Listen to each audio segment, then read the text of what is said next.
Selamat pagi saudaraku, selamat menikmati hari yang baru melalui renungan pagi pulang ke rumah lewat channel YouTube Jemaat Argapura. Tapi sebelum kita mendengarkan renungan pagi ini, terlebih dahulu kita berdoa. Bapa di surga, sekali lagi kami membutuhkan pertolongan-Mu lewat kuasa Roh Kudus-Mu, agar kami bisa mengerti dan memahami akan firman kebenaran Tuhan pada pagi ini, sehingga ini dapat menolong kami untuk lebih mengerti akan kehidupan kami, untuk mempersiapkan diri kami dan umat-umat Tuhan bagi kedatangan-Mu yang kedua kalinya. Terima kasih Tuhan untuk semua kebaikan-Mu, ampuni kami orang berdosa, dalam nama Yesus kami berdoa. Amin. Tanggal 27 November 2020, judul renungan pagi kita adalah Tuhan adalah pertahanan kita. Ayat intinya Daniel 12 ayat 1. Pada waktu itu juga akan muncul Mikael, pemimpin besar itu, yang akan mendampingi anak-anak bangsamu, dan akan ada suatu waktu kesesakan yang besar. Ketika masa kesesakan ini datang, setiap kasus diputuskan, tidak ada lagi masa percobaan. Tidak lagi belas kasihan bagi yang tidak bertobat. Materai Tuhan yang hidup ada di atas umatnya. Umat sisa ini menjadikan Tuhan sebagai pertahanan mereka, tidak dapat membela diri mereka sendiri dalam konflik mematikan dengan kekuatan bumi yang dipimpin oleh naga.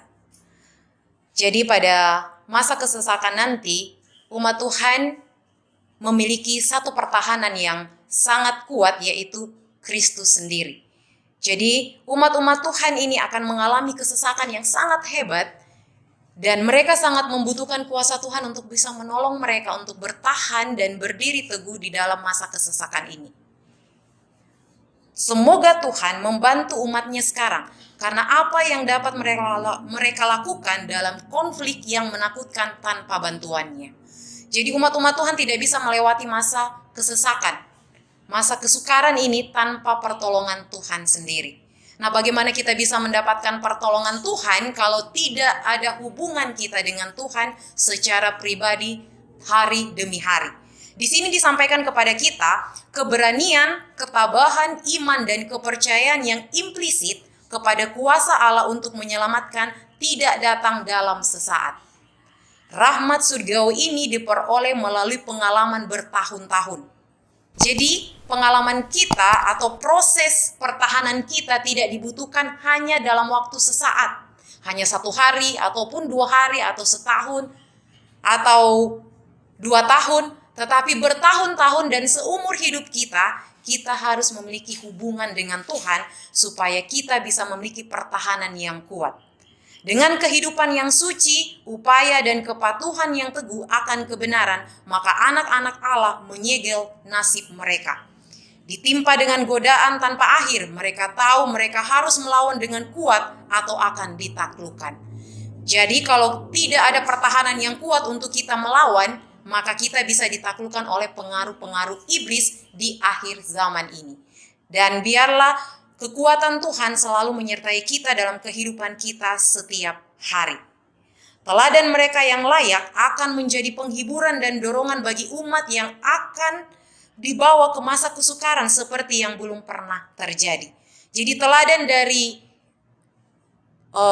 pejuang-pejuang Kristen kita pada waktu zaman yang sudah lewat ini, itu akan menjadi kekuatan bagi kita, dorongan bagi kita bahwa kita pasti akan bisa melewati masa kesukaran ini.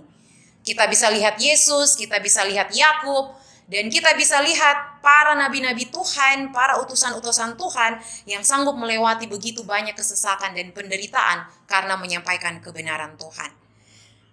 Dan di sini juga disampaikan kepada kita, ini satu teguran bagi saya juga, tidak semua yang mengaku menguduskan hari Sabat akan dimateraikan.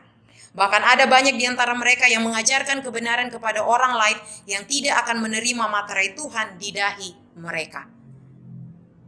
Mereka memiliki terang kebenaran, mereka tahu kehendak guru mereka memahami setiap poin dari iman kita, tetapi mereka tidak melakukan pekerjaan yang sesuai.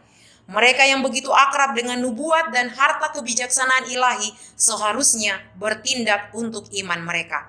Mereka seharusnya memerintah rumah tangga mereka demi mereka, bahwa dengan keluarga yang tertata baik, mereka akan dapat menghadirkan kepada dunia pengaruh kebenaran pada hati manusia.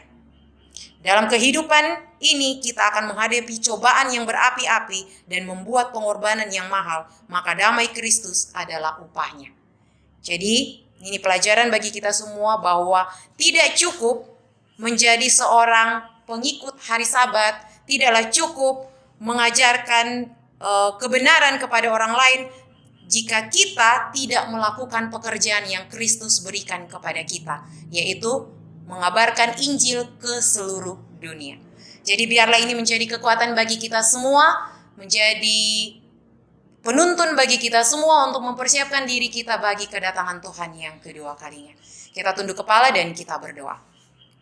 Bapa di surga, Bapa yang baik, terima kasih untuk berkat-Mu pada pagi yang indah ini. Kami dikuatkan kembali lewat firman Tuhan yang mengingatkan kami untuk melakukan apa yang Tuhan kehendaki di dalam kehidupan kami. Sehingga kebenaran-kebenaran Tuhan dapat disebarluaskan dan kami semua dipersiapkan bagi kedatangan Tuhan yang kedua kalinya. Ini doa dan harapan kami ya Tuhan. Ampuni kami orang yang berdosa, dalam nama Yesus kami berdoa. Amin. Demikianlah renungan pagi kita, biarlah ini menjadi kekuatan bagi kita semua umat-umat Tuhan. Saya bawa dalam nama Yesus, amin.